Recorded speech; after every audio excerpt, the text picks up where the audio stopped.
one of the things that I couldn't talk about was almost getting beat to death by these drunks when I was a teenager.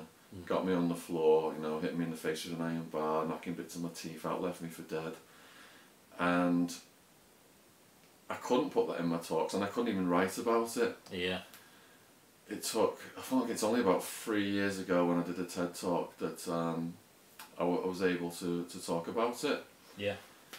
And it was one of the things that compounded my anxiety when I had therapy and helped me go inside myself and address the root causes of why I'd got involved in drugs, was this anxiety that was compounded by almost getting beat to death.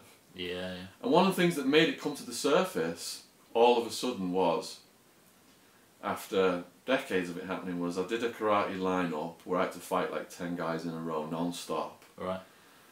If you've ever done anything like that, it's really intense, and you know, you like run out of energy quite quickly. Yeah. You've got to keep going. Yeah. So I've fought so many of these guys in this lineup now, and I started hyperventilating. And I was like, my brain did something weird and I started to lose my cool.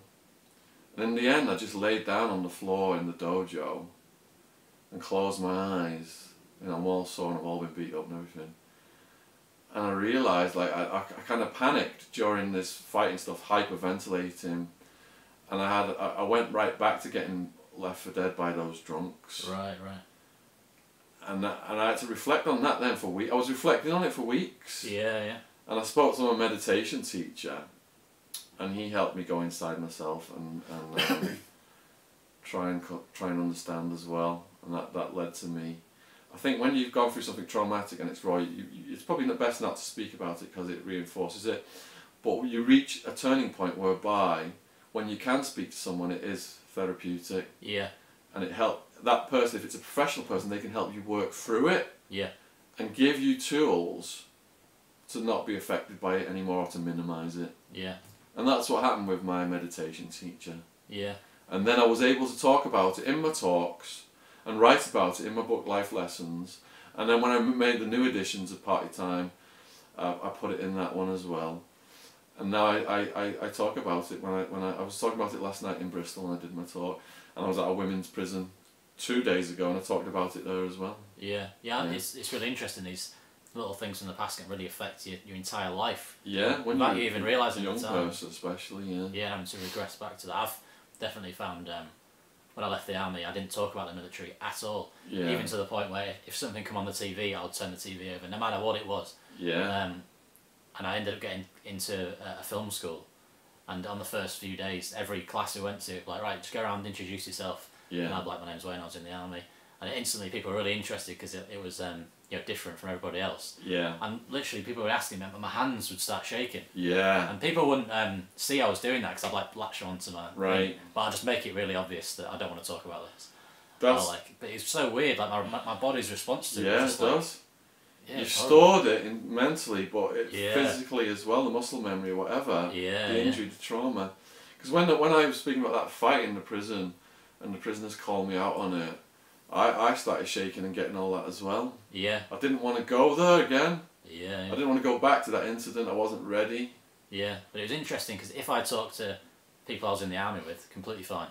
But Yeah. to an outsider, my whole body would go Yeah. in some weird thing. But then later on, as I did, you know, start go through therapy and then being able to talk about it, the same as you, I find it very therapeutic now. Yeah, And yeah. I find it like talking openly about mental health really good.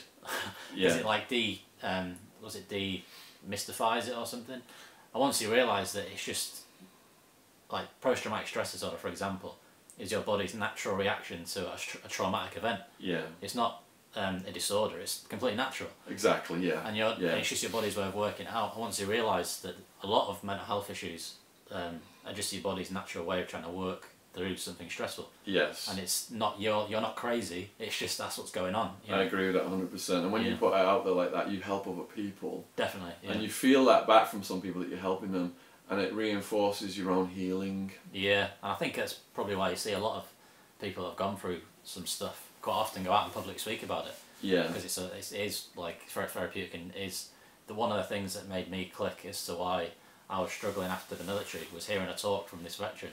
Yeah. It was the first time I'd heard someone speak about condition of training and how that affects your brain, and it just clicked. I thought, that's exactly it. I'm not mad. That's what it is. So you've got past all that now, and you're doing this like really great positive stuff, going and speaking to kids. So what made you want to do that? Well, I saw the horror of what drug use led to in the prison. I thought I was just keeping the party going. These guys, hepatitis C, 2/3 of them, yellow jaundice, skin, teeth rotting out. I was ashamed of putting people on the road with drug use. I knew I couldn't change my past, so I resolved to go out and share my story. And how have you found that has helped? Or? Yeah, I mean, if you go on my Twitter, you see all the likes. It's all from feedback from the kids.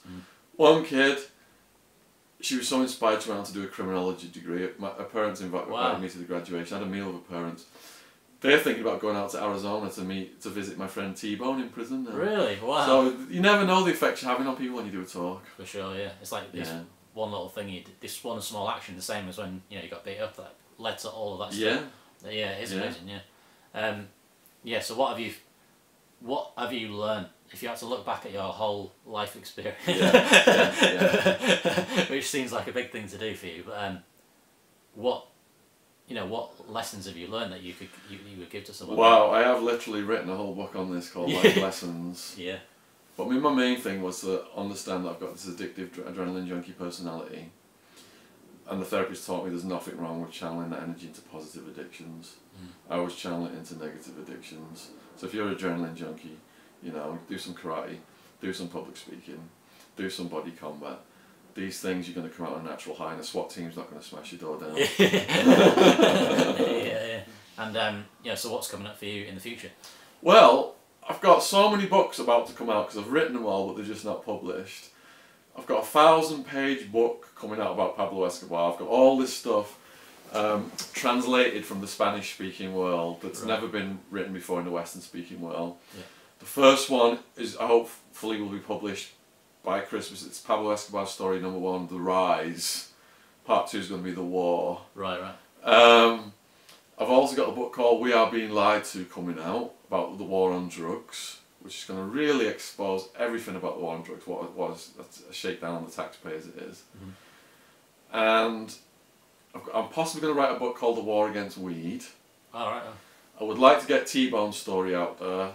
Maybe fictionalise it, I'm not sure, because my thing now is I want to cross over to fiction, to writing crime fiction.